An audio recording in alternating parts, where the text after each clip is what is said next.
I'm Greg Stamper. I'm a minister, an IT manager, and a musician. So you're having issues with Word? Yeah, it keeps freezing on me. Doing IT at Witness is absolutely great. Witness is a human rights organization that was founded about 25 years ago by an incredibly popular musician, Peter Gabriel. It was after the Rodney King incident, the world really saw the power of video and what can happen when you're actually able to document injustice. And so Peter had the idea to say, what would happen if we put a camera in everyone's hands? What would the world look like if we could begin to witness the things that are happening around the world? When filming, focus on recording both good visuals and audio. Monopods can help you shoot with a variety of angles, but most significantly can be raised above the crowd for an aerial view. Be patient. Don't wave the camera or cell phone around to try to film everything at once. I was happy to see that there was an organization like this that was doing something that mattered to bring my skills to a place where I knew that they were actually affecting change in the world. When you're helping them resolve a problem, that actually ripples out to something larger, because it may be a Word document that you're working on, but that document needs to get to a partner in the Middle East who's filming a protest.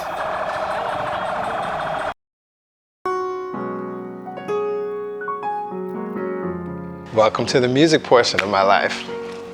My relationship with music starts as early as I can remember. I have pictures of when I was a baby, just a few months old. My dad would put headphones on my head. He'd sit me at the piano in front of a microphone and play Stevie Wonder, Songs in the Key of Life. So it's so ingrained in who I am. I don't know a time when I wasn't singing or hearing melodies. Back in the day, I worked in a studio. It was 99% hip hop. You know, this was the time, 90s hip hop, Biggie, Tupac, Wu-Tang, Redman, Method Man. I learned from those guys that were producing just that hardcore, good 90s hip hop.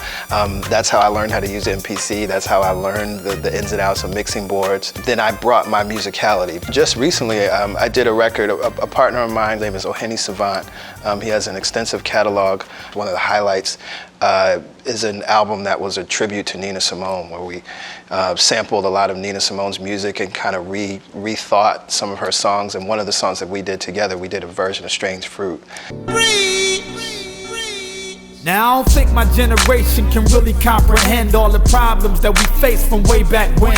Mama Billy sang it, Aunt Nina reiterated, and now in the form of rap I must illustrate it. We recently did a project where we reimagined what would hip-hop have sounded like in the 60s if Motown was producing it. Jimmy Lee, I'm going uptown. I'm finna get me a Paul Mason before I touch down. Got my brand new shoes, got too much style. I just wanna see how a jazz club sound. And I had the honor of actually doing that song with Chubb Rock on it. See, this is the thing, Greg's singing. I don't wanna make his head too big here, but he's an amazing singer.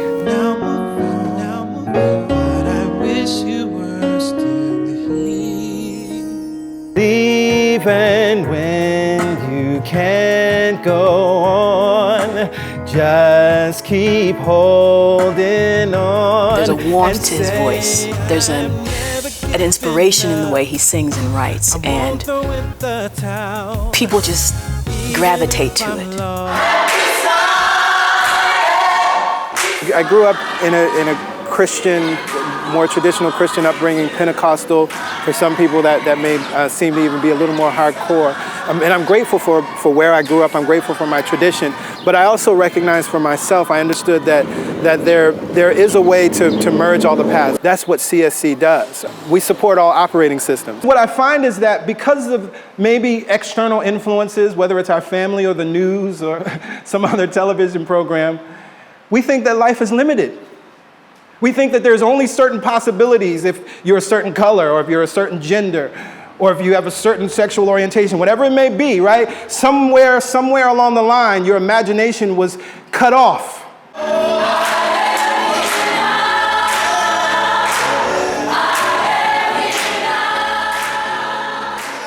CSC, we're part of the New Thought movement. New Thought movement, it goes way back.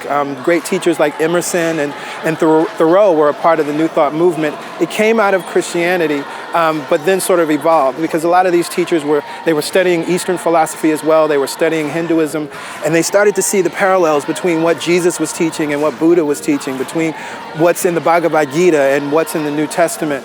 And so the New Thought movement grew out of that, recognizing that there is more than one path, and that we can look at all of these paths and find the central truth and use that, apply that to our lives. These Eastern teachings, which we could point to Hinduism, came into the church through the civil rights movement, but it wasn't widely talked about.